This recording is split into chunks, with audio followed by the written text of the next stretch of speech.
The world has become a dangerous place to live over the years. It seems every day in the news we see a new suicide bombing, terrorist attack, mass shooting, or some attack in the name of a political ideology. These attacks have led to interesting legislation being passed, which raises important questions in morality, legality, and constitutionality. These laws began with the Patriot Act, formed under the directive of George W. Bush after 9/11. I would like to show you not only are these laws illegal and unconstitutional, but gravely immoral and bring question as to how far you want to let the government go in the name of national security. We've known about the Patriot Act for years, since roughly around when George W. Bush passed it.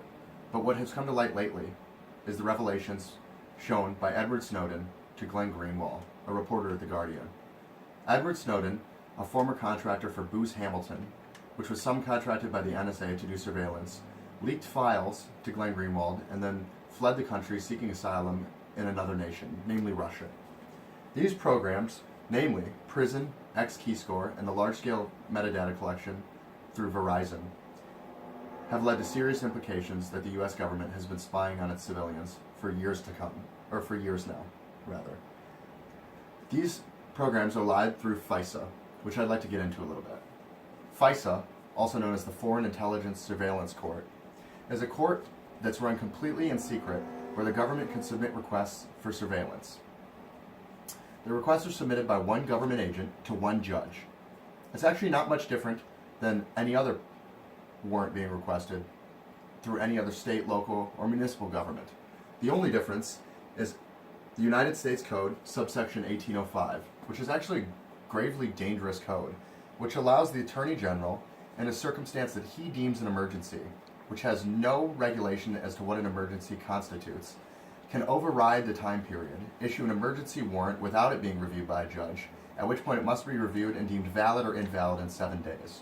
This becomes a problem, though, because most of the warrants are issued on the day that they're activated, so by the time a judge reviews it, the warrant's already been carried out.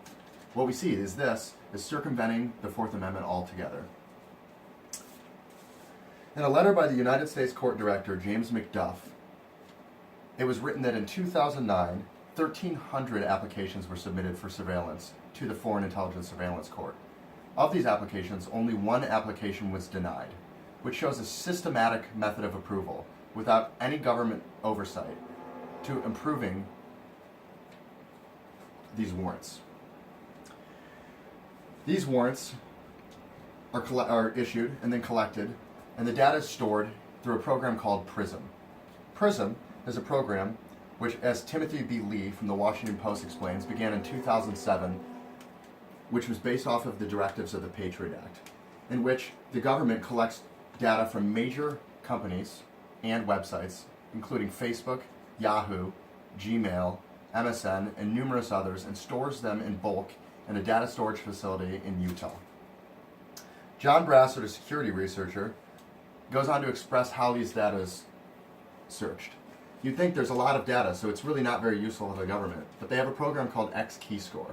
X-Keyscore allows immediate searching of all the data with only a name, email, phone number, and it goes on and on. Any bit of information they have on you, they can search everything on a U.S. citizen. The issue is there's no regulation, which is stated by Glenn Greenwald through his leaks by Edward Snowden, as to which items can be searched. It allows one person sitting in an office without any government oversight to search any bit of information on any person in the United States or even the world. Now, it's very easy to do this. John Brassard expresses that you can learn how to do this in minutes. Any person without any prior knowledge could find any bit of information or read emails within minutes of any citizen of the world. This goes on to the argument of effectiveness. Well, it's expressed, and one of the biggest arguments used is that the ends justify the means. Now, through this, that is how they approved it originally through the Southern District of New York. They said, well, in these implications and these situations, we need to prevent terrorist attacks. So this is how we're going to do it. And if it stops attacks, then it must be right. That is the argument used to justify this program. Unfortunately, this argument falls apart. Jeffrey Stone is a law professor at Chicago University. Mr. Stone was the head of the White House panel to investigate how effective these programs are. After a long time frame of investigating, we saw, and Jeffrey Stone concluded, that it's completely ineffective. There was not one case where without these programs the government would not have been able to stop a terrorist attack, which ultimately shows that the argument falls apart. The argument, which was the original argument to institute these as legal, that it's necessary, is seen as unnecessary because it hasn't done anything. So this leads me to ask you, would you allow me, if I asked you this moment, to give me your cell phone, or give me a letter you got in the mail, or give me your purse to look through it, or let me look through the cupboards at your house, or the center console of your car? I would argue and be a betting man to say you would not. And it's not that you have anything to hide. Most likely you do not.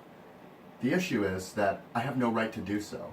So if you would not let me, someone you know, look through your property, why would you let someone you don't, just because it's a large government? And I leave there to say that not only do we need to take these items into consideration, but we need to use them to argue for a systematic overhaul of not only how the NSA works, but the government oversight involved, and how the data is collected, stored, whose data can be stored, and how we review the submissions to a court. And I argue that we need more transparency in the court altogether. Thank you.